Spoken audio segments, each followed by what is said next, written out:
Hello, my name is J. Paul Massey Singh, Chair for the Brampton Board of Trade. And on behalf of the Board and Rogers TV, welcome to the federal candidates debate for the riding of Brampton East. The purpose of this debate is to give our viewers an opportunity to better know the candidates in their riding and learn where they stand on key issues, both nationally and locally. We're pleased to be joined today by three candidates. From the NDP, Harbaljit Singh Kahlon; from the Liberal Party, Raj Grewal; and from the Conservative Party of Canada, Naval Bajaj. Prior to this recording, the candidates drew numbers to determine the order in which they'll be speaking. Each candidate will have an opportunity to make an opening statement, after which time our panel of community members will ask questions regarding the issues to be discussed. The candidate to whom the question is posed will have time to answer, after which other candidates may comment or rebut. Sitting on our panel today are members of our business and non-for-profit community. Monica Atwal from the Board of Trade's Diversity and Inclusion Committee and a local entrepreneur, Badar Shamim, the Chair-elect for the Brampton Board of Trade, and Shelley White, CEO of United Way of Peel. At the conclusion of the question period, each candidate will have the opportunity to make one last statement to you, our audience. With that said, the individual who drew the first number is Mr. Kahlon, and I'll turn it over to him. Thank you. My name is Harbaljit Singh Kahlon. I'm your NDP candidate from Brampton East. I was born in Etobicoke, raised in Rexdale. I went to high school in Oakville, and I graduated from my MBA from the Schulich School of Business. For the last 8 years, I've been working on Bay Street, consulting banks in a senior consultant advisory role on regulatory and finance projects. I currently live in Brampton East with my beautiful wife, Mindy. But no matter where I've been living or working, I've always been closely attached to the riding of Brampton East. As a child, as a youth, I started with campaigning doors in 92, 93, right here in the same riding. And since then, I've helped the community in so many different ways, and more recently, I was very proud to start a food bank which serves two of the highest need areas in Peel and sit on the board to make sure we're fighting on the front lines of food security in Peel. More recently, I've also been an advisor to MPP Jagmeet Singh and fighting for issues that matter most to the residents of Brampton East. And there's no bigger issue currently than auto insurance, temporary job agencies, for which we've signed petitions, put forward bills, talked to the community to understand what those needs are.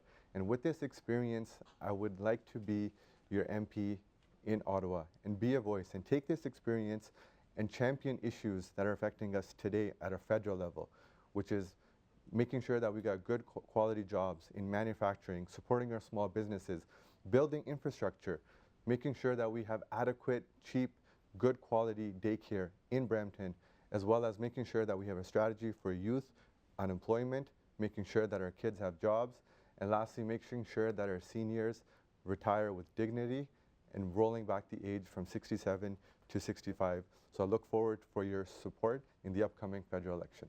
Thank you very much, Mr. Kahlon. Mr. Grewal, your opening comments? My name is Raj Grewal, and I'm the Liberal Party candidate in the riding of Brampton East. I've lived in Brampton East for the last 24 years. I have an MBA from the Schulich School of Business and a law degree from Osgoode Hall. And my family's story is so similar to so many families all across this nation, and especially in Brampton East. I'm the proud son of a taxi cab driver and a factory worker, whose parents always say that they're living the Canadian dream. But after 10 years of the Harper decade, that dream, that Canadian dream, is becoming more and more difficult to maintain. From an economy that's in a recession to an immigration platform that's unfair, Harper has changed the definition of what it is to be a Canadian. In this election, we have a clear choice. More of the same, politics of fear under the Harper regime, or a Trudeau government that's going to invest in Canadians, invest in Canada to ensure that all Canadians have an equal shot at making it in our country. In today's debate, you'll hear from myself and two other candidates, who are each trying to earn your trust and your vote. I encourage all of the residents of Brampton East to participate in the democratic process, ask tough questions, make sure that each candidate earns your vote on October 19th. Brampton East is my home. Brampton East is where I was raised. I went to the high schools here, I went to the middle schools here, and I will always be a resident of Brampton East. I'm running to ensure future generations have the same opportunity that I did, the same opportunity to attend some of the best schools in this nation and achieve their very own Canadian dream. So on October 19th, I really hope I can earn your vote, and I look forward to today's debate and sharing my ideas of how I will make Brampton East a priority in Ottawa. Thank you very much, Mr. Grewal. Mr. Bajaj. Thank you. Thank you for inviting me to today's debate. It is exciting to have this opportunity to discuss the issues facing the people of Brampton and Canada at large. I came to Canada after earning my Master's in Engineering, Business Administration, and Bachelor's of Law. I came to Canada with a very little money in my pocket and was able to earn a living and bring my wife, at the same time work hard to prosper with my friends and families. I came close to now a decade ago, the same time more or less with the Harper regime. I'm proud of the work that I have done for our community.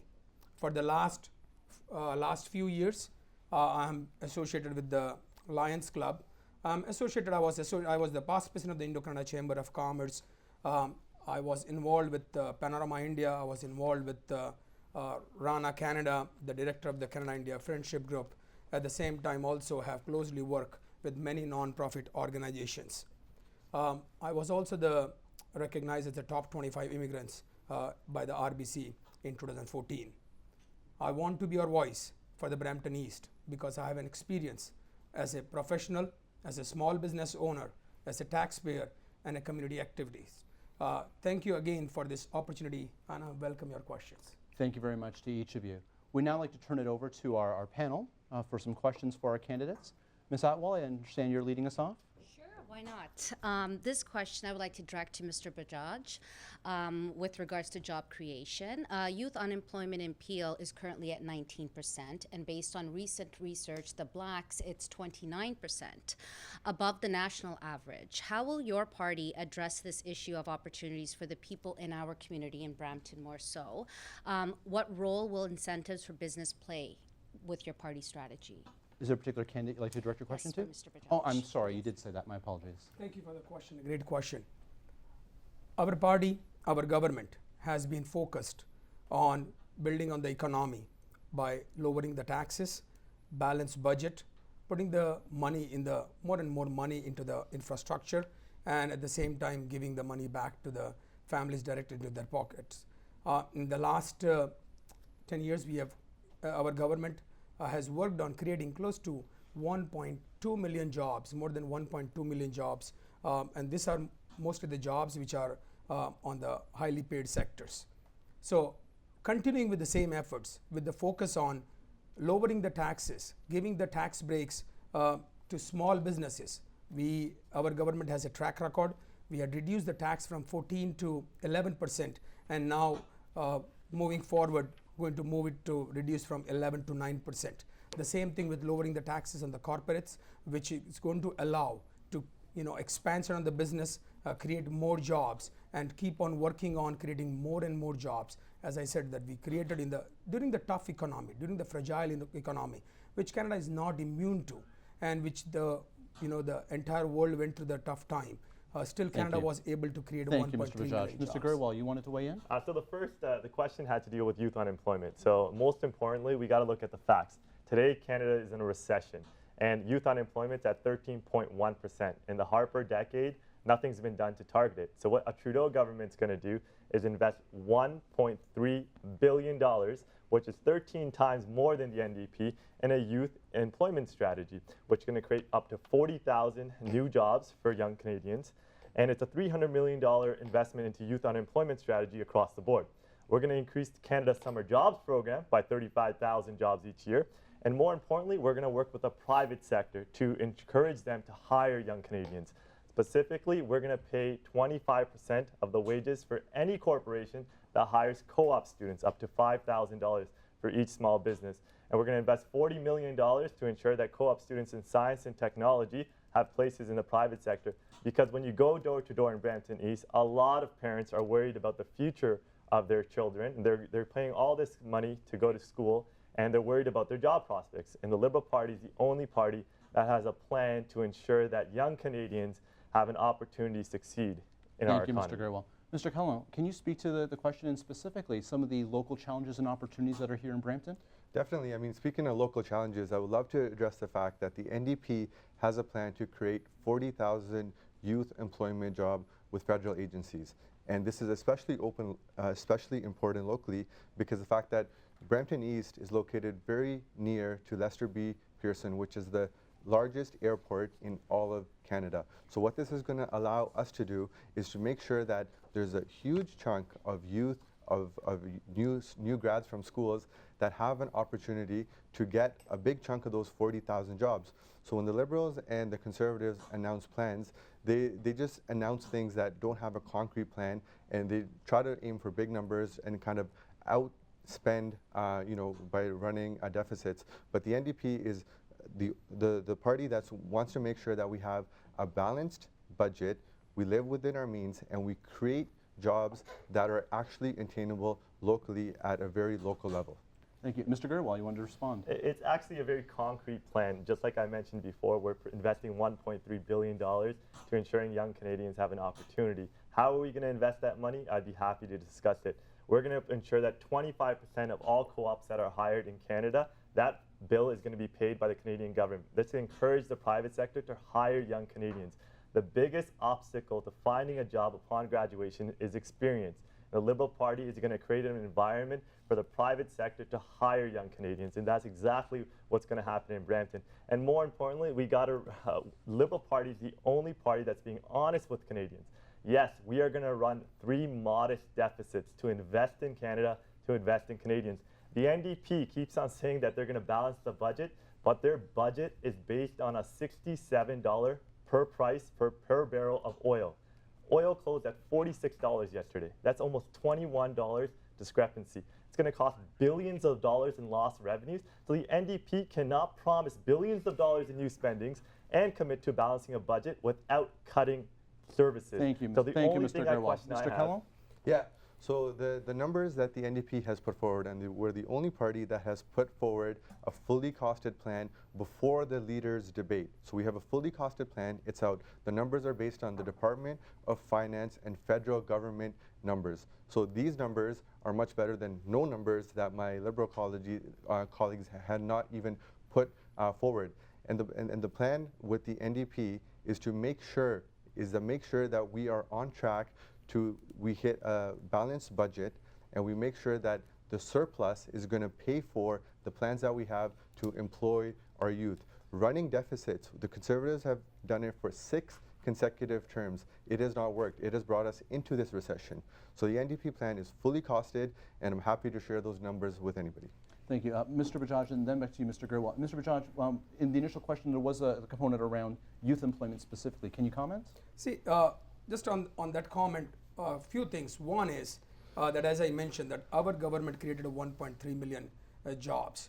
On the same track, when we speak about the trade agreements, which our government, 39 more trade agreements signed, which is going to open the access to the world market. And especially when we speak about the Brampton, when I speak about the small businesses, when I speak about the manufacturing sector, more and more small businesses and manufacturing sector coming to Brampton, and which will create the job for the youth. At the same time, our federal government has put a program which is for the young entrepreneurs, where young entrepreneurs, where the government helps the young entrepreneurs, young youth which comes out of the universities to become entrepreneurs. The funding is for that. So which is also helping the young entrepreneurs. Also, the Prime Minister recently announced of enhancing that program further and continuing with that program. So basically, the job creation, opening the Canadian market on the trade agreements, which is going to bring more industries, specifically more industries to Brampton.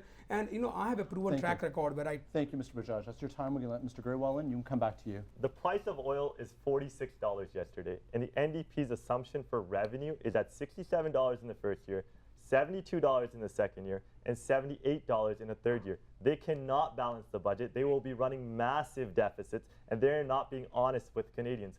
Goldman Sachs just last week said that they predict the price of oil to drop to $25 per barrel. Why isn't the NDP using current numbers to do their budget analysis? This is a Swiss cheese budget, and that's not me saying it. That's Kevin Page saying it, the former parliamentarian budget officer. So at the end of the day, the Liberal Party is the only party that's being honest with Canadians, saying that yes, We are going to invest in Canada. We are going to run 3 modest deficits. The interest rates are low, the debt to GDP ratio is low, and today is the time to invest. The Liberal Party, we are in a recession. We need to create jobs. We need better transit, more affordable housing, and better childcare spaces. And there's only one party that has a plan for real change. Mr. Bajaj, you want to You continue? know, here we are, I'm speaking about our government, which has a proven track record, which has balanced the budget 1 year prior to our commitment. And this is during the tough, fragile economy, when the world is going through the tough times. Both the parties, as we know, Justin Trudeau, until July 19th was saying that he's going to run is just going to not have a balance. Mulcair said that he's not going to have a balanced budget, and then comes out with the balanced budget. Here, Trudeau again the same thing, speaking about going to have a balanced budget, and then just comes again saying that we are going to run the modest deficit. Both the parties don't have a plan, and when we are in the tough times, speaking about putting a deficit to the country, which is not going to help our youth, not going to help our coming generation.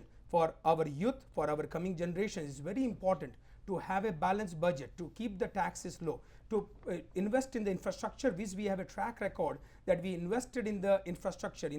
During the Liberal government, it was close to 3 billion. We invested more than 12 Thank billion you. and have a plan Thank of you, Mr. investing Bajaj. 15 times Mr. more. Kahlon and then Mr. Grewal. Yes, definitely. So the NDP numbers are based on our federal government's last quarter numbers. So the numbers that we used are numbers that we made up. They are the numbers of our Department of Finance. So we use numbers and we put them out for people to see and criticize and talk about. The Liberal Party is talking about numbers, talking about running huge billions and billions dollars of deficits, but they aren't putting out numbers. It's really easy to criticize somebody else's numbers when you don't put out your own. So I would love to hear from the Liberal candidate as to what their price of oil is estimated at for them to do their spending plans. We've put ours out. We put it before the Globe and Mail debate so that Canadians have a clear indication as to where our numbers are coming from. The other two leaders were welcome to discuss it, talk about it, and the Canadians have a clear, transparent, honest choice to make with our numbers. Mr. Grewal, a direct question to you. I'd be happy to answer that question. The Liberal Party's plan is based on the current price of oil. And we said that we're going to be honest with Canadians. As monetary situations change, the Canadian government's fiscal policy needs to change. And that's to ensure that Canada grows as a G7 country. We're the only G7 country today that's in a recession. And the only question I asked the NDP counterpart today is that the price of oil is at $46. And you're estimating a price of oil of 67 in the first year and 78 in the third year. How do you account for the loss of billions of dollars of revenue and still say that you're going to balance the budget? The simple truth is he can't answer the question because you cannot balance the budget based on those forecasts.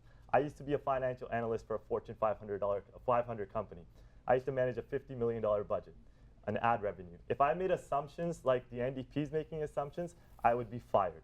And that's the truth. Canadians are very smart. The people of Brampton East are very smart.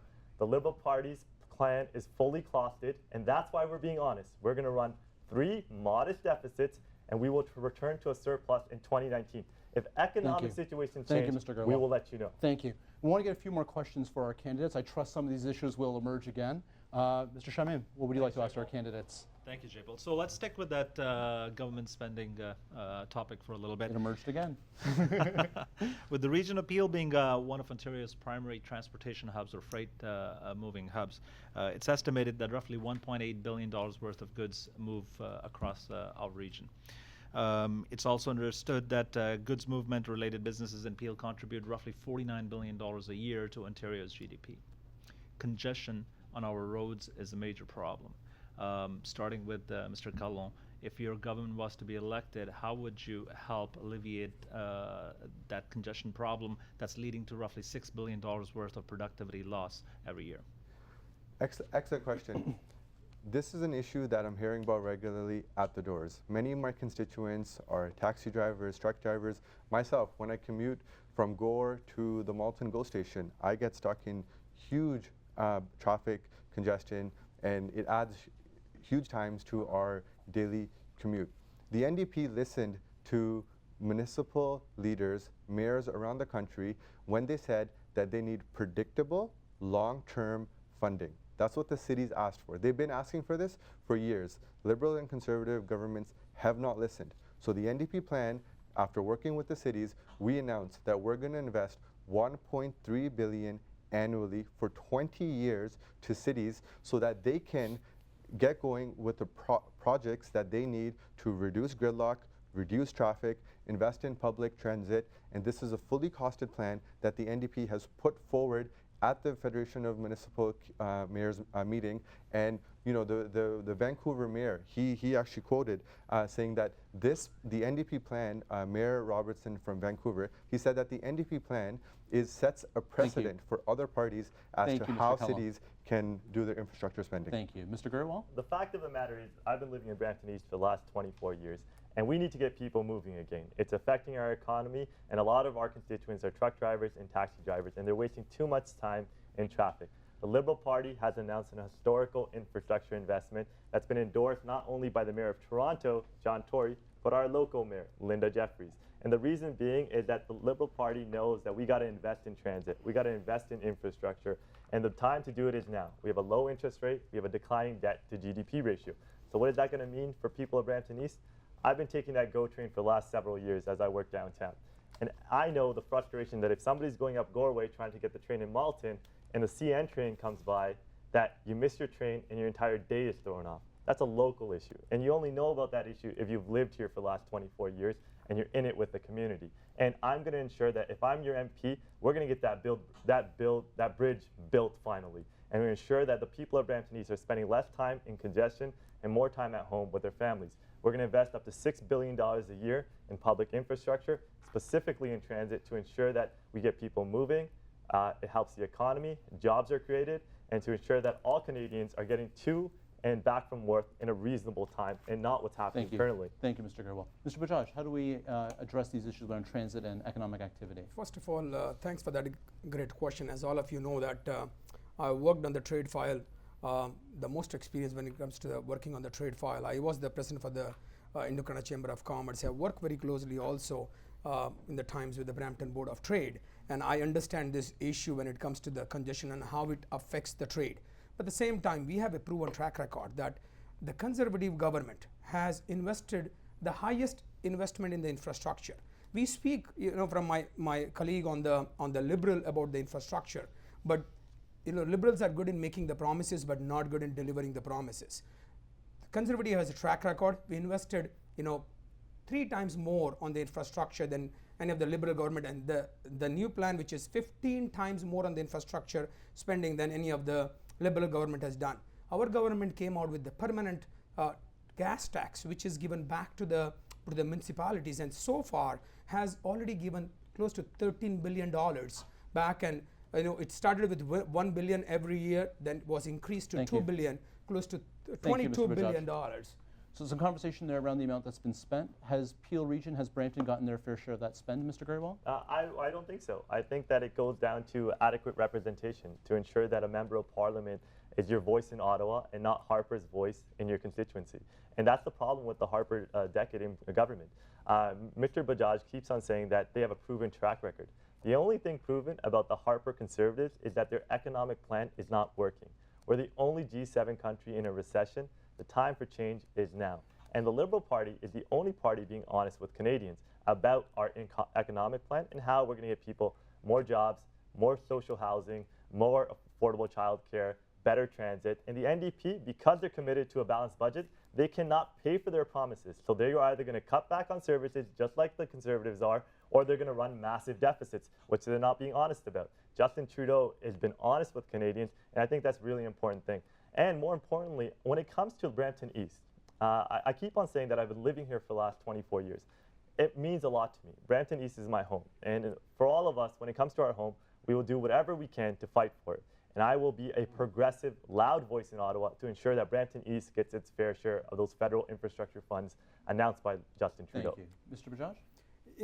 Again, when I keep on speaking about the proven track record, I speak about the proven track record of the Conservative government. At the same time, the proven track record of the Liberal government in the past, which includes the Liberal government in our province also. They make promises, they don't deliver the promises. Here, Conservative government made the promises. When it comes to the Brampton East, now half of my life, more or less when I'm in Canada, I'm living in Brampton East, the constituency I'm running for, and understanding the trade file, I will make sure that I become a strong voice when it comes to the Brampton, especially Bramptonians, that how we make sure that we invest, we are able to get more and more funding from the federal. At the same time, we need to make sure that so far, close to more than 100 million has been already been provided to the city of Brampton on the gas funding, and close to more than and this we leave always as a conservative government. We have left the flexibility to city to use the money on their key priorities the way they feel the priorities, which includes the infrastructure. Mr. Kahlon, the last word on this one's yours. Mr. Bajaj keeps speaking about the conservative track record. We have a conservative majority government with every single MP from the Conservative Party, along with a sports minister from the Conservative Party in a conservative majority. Having all that, the plan that Mr. Bajaj speaks about has not benefited Bramptonians at all. Whether it's the Goreway Bridge, whether it's not being able to deliver a single Pan Am Games event, not a single cent on developing stadiums, community centers, sports infrastructure, or anything to tackle congestion, the Conservative plan has not worked. We've seen it. Before that, we've had liberal governments. We've had a liberal government in the province that has not, a liberal majority, that has not been able to deliver any of the infrastructure needs of the community. So no matter what my colleagues on stage here today, there is no proven track record that we could trust what either one of my friends are saying. Thank you very much. Ms. White, time for a new question perhaps. What would you like to ask our candidates? Mr. Grewal, the economy is a critical topic in every election, but this one in particular. And we've heard that the middle class in our country is eroding. And this is the case in our community. According to research that Dr. David Halchansky did at the University of Toronto, in 1980, 2% of Peel's neighborhoods were living in poverty. Today, it's 45%. 20% of our children are living in poverty, 33% of our newcomers, and 40% of our seniors living on their own.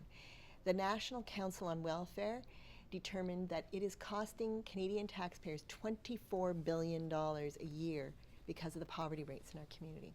What will your party do to reduce poverty in Canada, and what will you do as the MP for Brampton East to work with the United Way, the Peel Poverty Reduction Strategy, the Board of Trade, and others to actually reduce poverty in Peel region and improve our and increase our middle class?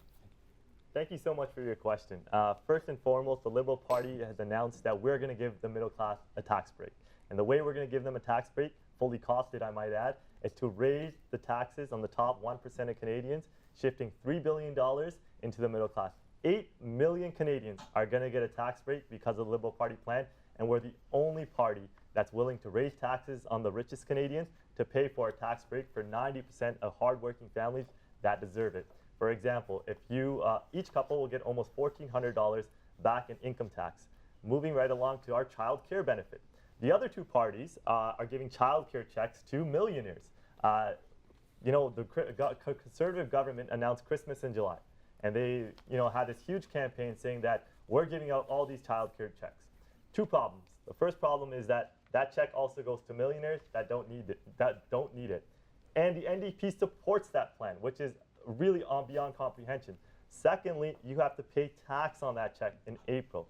The Liberal Party's Canada Child Benefit is going to take the check away from millionaires and reinvest an amount in the middle class. For example, if your household income is $45,000. We'll come back to Mr. Grewal. Mr. Bajaj? Thank you.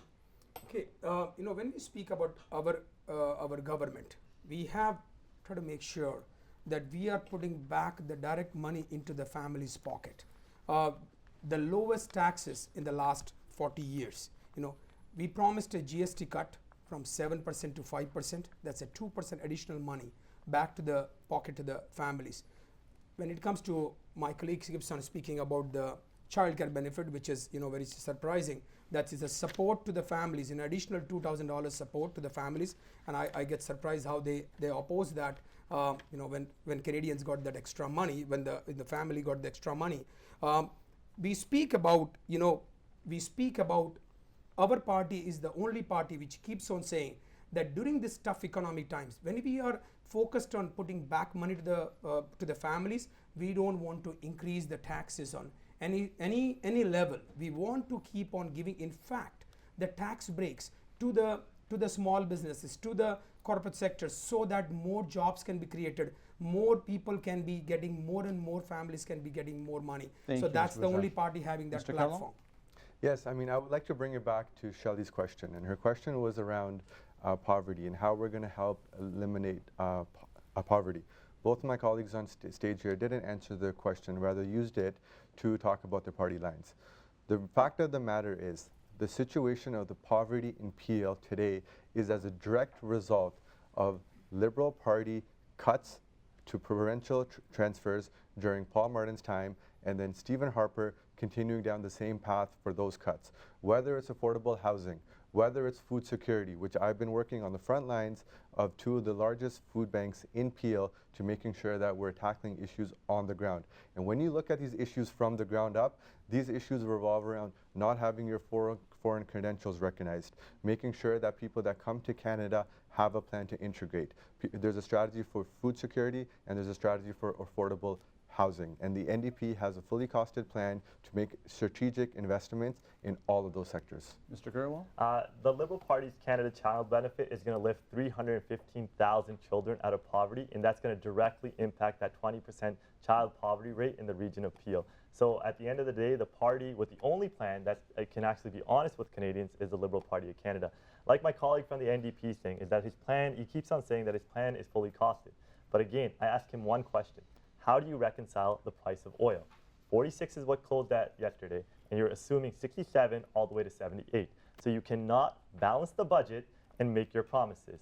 So the Liberal Party, when it comes to poverty, affordable housing, and child benefits, we're the only party that's willing to raise the taxes on the richest 1% of Canadians to invest in 90% of families who have children. This is going to be a direct check back in their pocket. For example, if your household income is $45,000 and you have 2 children under the age of 18, you will get $6,000 per year after tax right into your pocket. The NDP and the Conservative Party, especially the NDP, needs to answer the question why they will not join the Liberal Party in raising taxes on the top 1% to give 90% of Canadians in the middle class a tax break. Thank you, Mr. Kahlon. So my Liberal colleague here, again, he talks about a fully costed plan when not having released their own plan. So he said earlier that their party is basing numbers on current price of oil.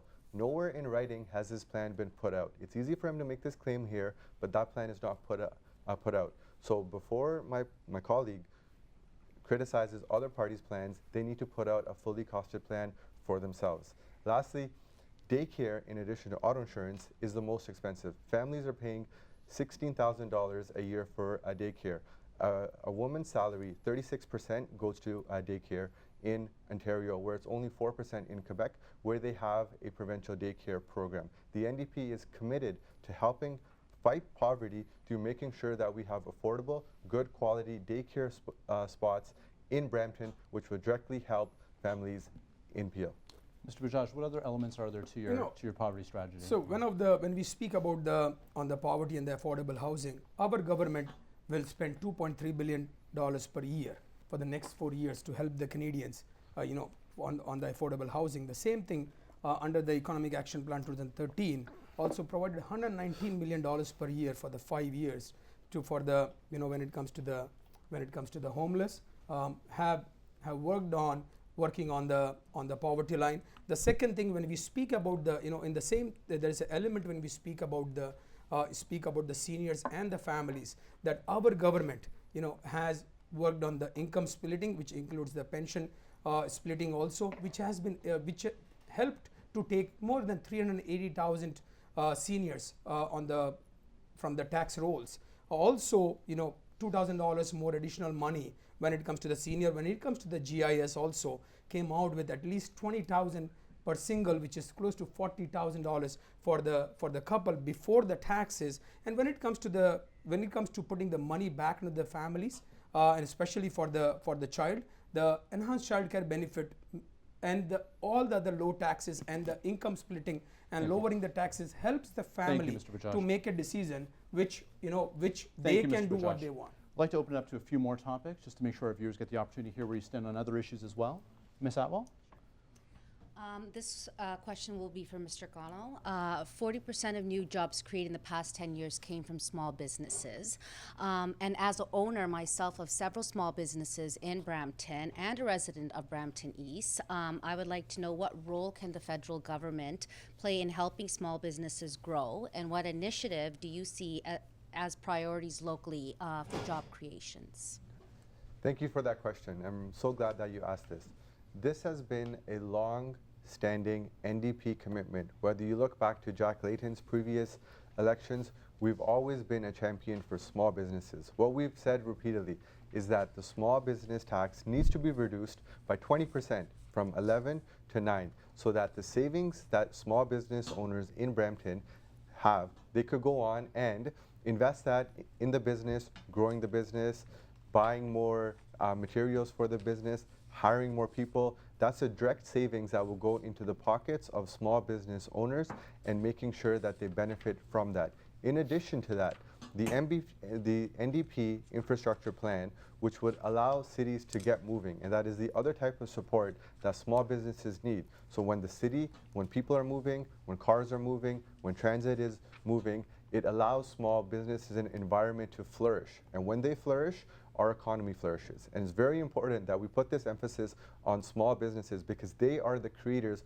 of 78% of the jobs in Canada. So when you have that kind of output into the economy, it's very important that we look after our small business sector, and we're very happy to champion that. Mr. Grewal, how would you help meet the needs of small business? I think the thing that all people in Brampton East and all Canadians need to know is that all three parties are committed to reducing the small business tax rate from 11 to 9%. So that makes us neutral. So what are we going to do over and above that? The Liberal Party is going to stimulate the rest of the economy.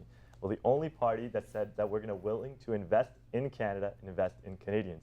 We're going to invest $125 billion into infrastructure. Infrastructure stimulates the economy. That's not just me saying it, that's not just Justin Trudeau saying it, but it's coming from independent economists. Larry Summers, the president of Harvard University and a former secretary of the US Treasury, has endorsed our plan because they know when an economy is in a recession, and we are in a recession, the only way that the government can stimulate the economy and create job growth, which is going to help small businesses, is to ensure that they spend on infrastructure. That gives us better transit. That gives us more jobs, affordable childcare spaces. All of these are economic indicators that will help small businesses. Directly, what we're also going to do is to help out young Canadians, is to ensure that small businesses take advantage of the federal co-op program that the Liberal Party will be introducing.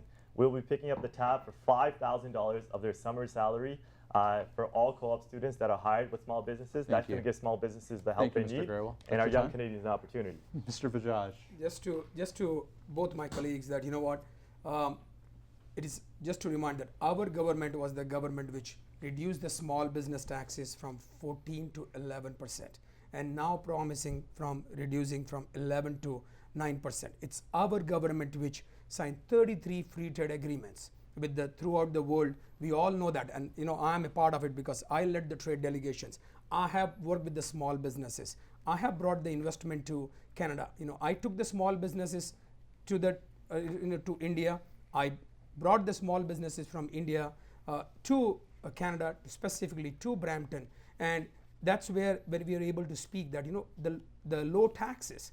The same time when we speak about, you know, it's very important that we know that how we open our market to the globally, and we're speaking about, you know, Justin Trudeau just before a few days made a statement for the small businesses, as a small businesses cheat and they don't pay taxes. You know, that was disrespectful to small businesses. And then we speak about the plan, you know, NDP, we can, all the track record of the wherever they had the provincial government says that they lost the small businesses. I think it goes back to the nature of the Harper decade, and Mr. Bajaj's comment again is taking Justin Trudeau's words out of context, and they've been doing that for the last 10 years. While they're focused on Justin Trudeau's hair, Justin Trudeau's always been focused on the people of Canada, and I think they need to know that it's time for change. The one thing in the last 6 months that I can say, door knocking in Brampton East, is the only sentiment that everybody agrees on is that Harper's time is over and the time for change is now. People are listening to what Justin Trudeau has to say. People are listening to what I have to say locally. And they like our plan because we're raising taxes on the top 1% of Canadians and giving a tax break for 90% of middle-income families. We're cutting the small business tax credit from 11 to 9%. We're ensuring that a youth unemployment strategy of $1.3 billion is going to help alleviate the 13.1% youth unemployment rate. We're investing in Canada to reduce our unemployment rate at 7%. The Harper government has the worst growth record since World War II and the worst job creation record since the middle of the Great Depression. So those are the facts, and that's their proven track record. Their track record has led us to a recession. Mr. Kahlon. On CBC, Justin Trudeau did in fact say that small businesses are a means for the wealthy as tax shelters. So there's nothing in that quote that is being taken out of context. It was said on CBC, that's what Justin Trudeau said. And I'm very happy to hear that the other three parties have followed suit in the NDP policy to wanting to reduce the small business tax from 11 to 9%. What you will notice in the Liberal Party candidates' answers, no matter what question it is that they're going to point to this spending of $125 billion. The fact is that they've already maxed out the plans and they haven't even made investments in healthcare or education yet. So for them to point to this black hole and a blank check from taxpayers to answer every question and say this is going to be our solution, that's something that they just came. And this is a classic Liberal technique of promise anything and everything before the election but fail to deliver. Thank you very much. Mr. Shaman, what would you like to ask our candidates? Thank you, Jay Paul. So international trade's been brought up a few times, and let's have a conversation around that. Mr. Grewal, if I may ask for your party's input in terms of striking a balance between opening up the doors for Canadian businesses to grow abroad and preserving some of the essential sectors that we might have here. There's been some talk that perhaps our negotiations in terms of Trans-Pacific Partnership Agreement or CETA agreement weren't as transparent as they needed to be, and that might have put some of our businesses in jeopardy. What are your thoughts on it? I think it goes again to the secretive form of the last 10 years. The Harper government just doesn't trust Canadians, and the Liberal Party of Canada is committed to open and transparent negotiations when it comes to free trade. Canada is a trading nation, and we can't forget that. The Canadian economy grows because we have an attractive investment climate, and it starts with our low corporate tax rate to ensure that we have foreign direct investment coming into Canada. We're an importing and exporting nation, and we got to ensure that we balance that with protecting Canadian jobs. And it also goes into the temporary foreign workers program in terms of international trade to ensure that only foreign workers that are coming to Canada are filling job shortages that are currently here, not to take away jobs from Canadians that are working really hard, and we need to get that unemployment rate down. So the Liberal Party of Canada has always been pro-trade, pro-international trade, but it's got to be in a balanced approach to ensure that we protect our economy at home and we ensure that our businesses in Canada have an opportunity to grow outside our borders and participate in the global economy. Mr. Bajaj, how do we take advantage of the international opportunities while at the same time making sure local businesses can compete? See, one of the things as we speak about, when we speak about the international business and we speak about the local businesses, both are very close to my heart because that's what I have done most of my life. When it comes to the free trade agreements, all the free trade agreements which have been signed, which is 39 and plus 2 which were signed before, always the Canadian interest has been put forward. Why I say that? Because there is one of them which I have closely set with, which is at present Canada is working on a free trade agreement with India, which is Comprehensive Economic Partnership Agreement, where the negotiations are going on and working with closely with the Don Stephenson, who is the chair of the Comprehensive Economic Partnership Agreement. We have always looked to the Canadian interest, that in none of the free trade agreements the Canadian interest is put on the side. It's always that the key priority. When it comes to the local businesses, when we see that the recent agreement with the European, it gives an access to more than 500 million people access to the businesses out here, which will help. Free trade agreements will help overall the business growth, the manufacturer sector growth in Canada. Mr. Kahlon, how do we balance out those two interests? I think we're still looking for an answer there. Yeah, I mean, I think the key here, it's not necessarily about free trade, it's about fair trade. And Mr. Bajaj keeps alluding to, Harper and the Conservatives looking out for Canadian interest. But just last week, he quoted that the news out of the Trans-Pacific deal may not be suitable for the auto sector. So the auto sector is very near dear to my heart. Not only have I worked for in a manufacturing auto part company before, but we have a Chrysler plant in Brampton. And if they're already saying that the news out of the Trans-Pacific deal may not be the best for the auto sector, we need to wonder what's in that deal. And that's been the problem with the Harper decade, is the lack of transparency on all these trade deals. We never know if Canadians are getting the short end of the stick. So New Democrats are committed. We will make sure that whenever we sign any trade deal, that Canadian interests are maintained, whether it's our auto sector, whether it's our supply chain, whether our milk, cheese, dairy, all those interests need to be protected in a meaningful way before we go ahead and signing record numbers of deals. Mr. Bajaj, and then to you, Mr. Grewal. See, one of the things which my colleagues keep on speaking about, NDP, when it comes to NDP, they have never supported.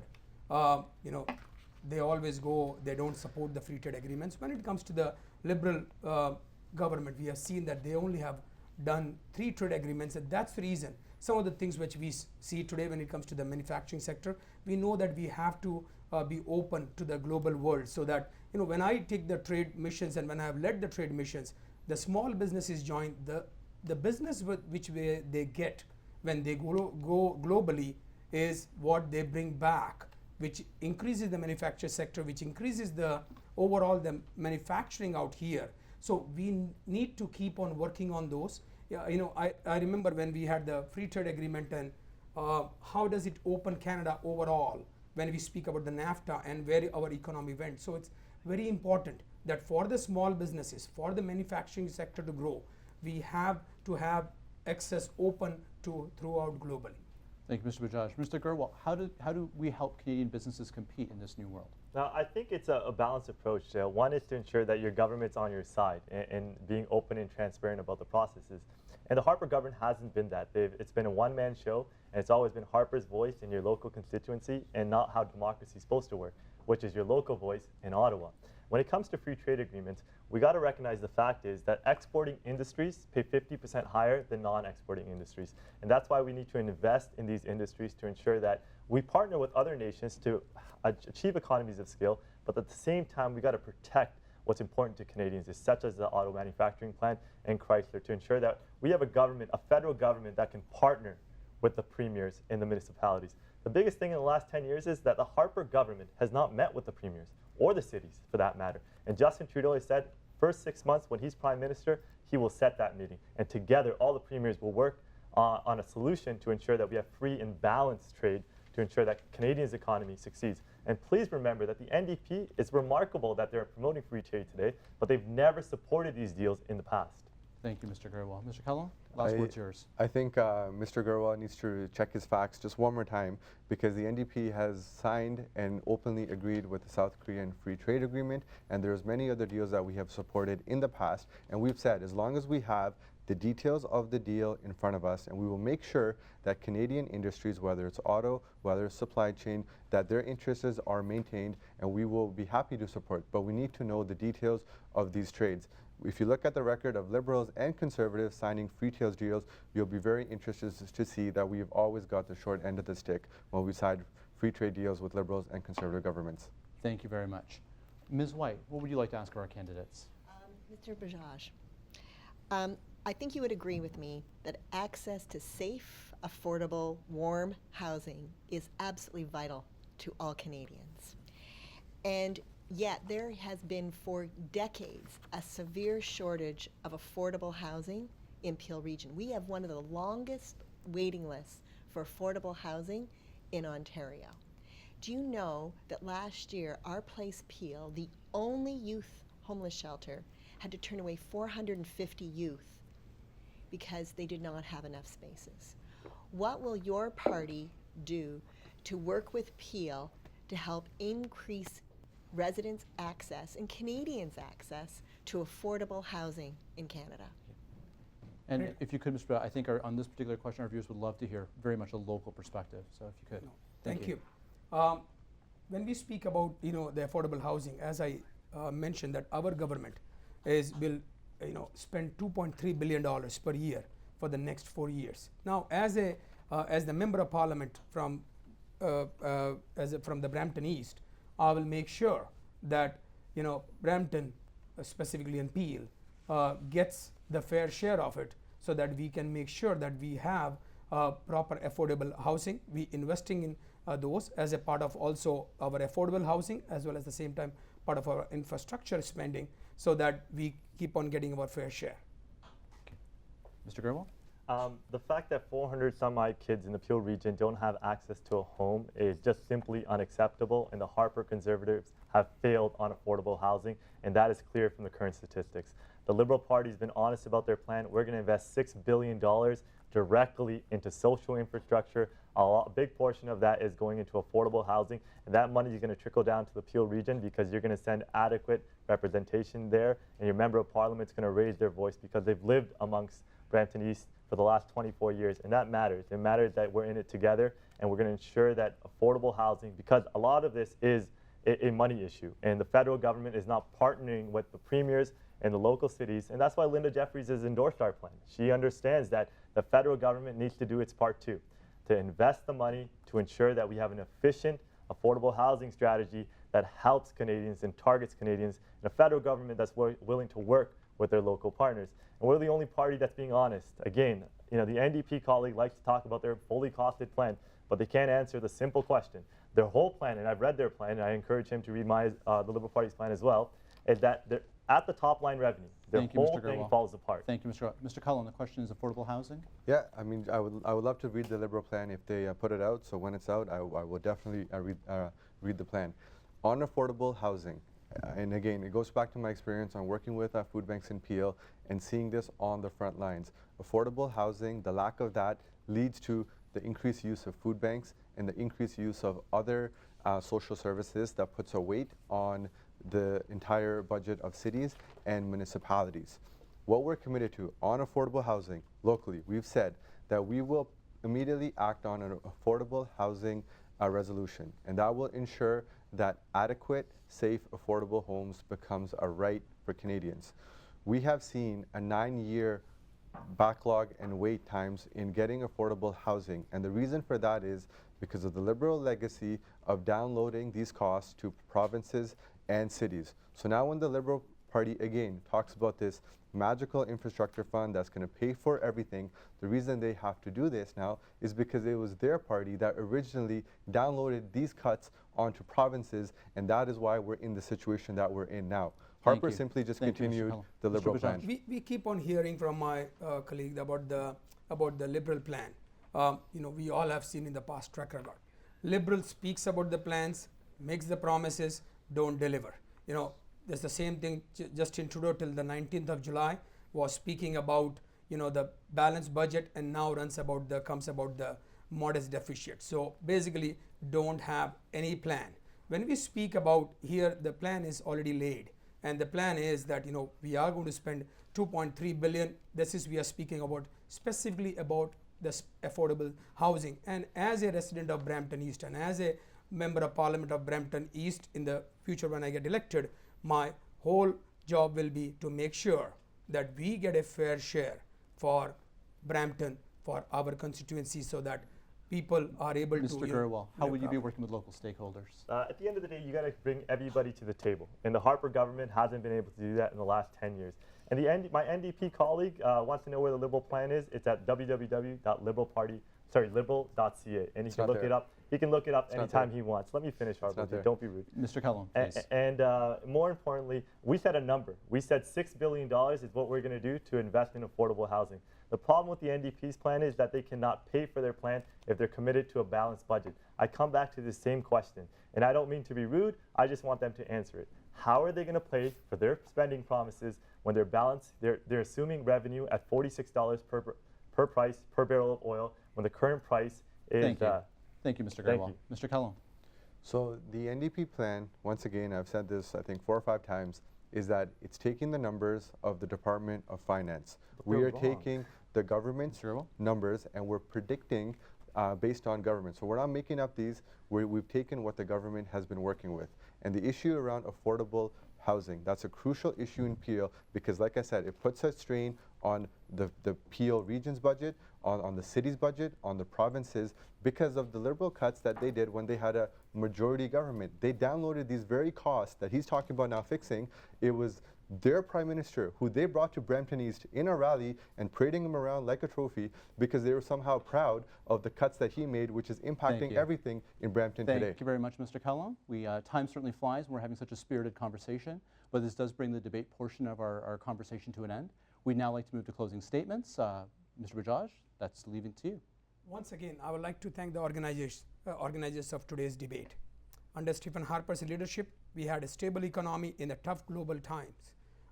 We were able to deliver a balanced budget 1 year prior to, when other two parties are trying to still figure out how to balance the budget. Both of them are, more or less speaking about the deficit. Both the plans speaks about having a deficit.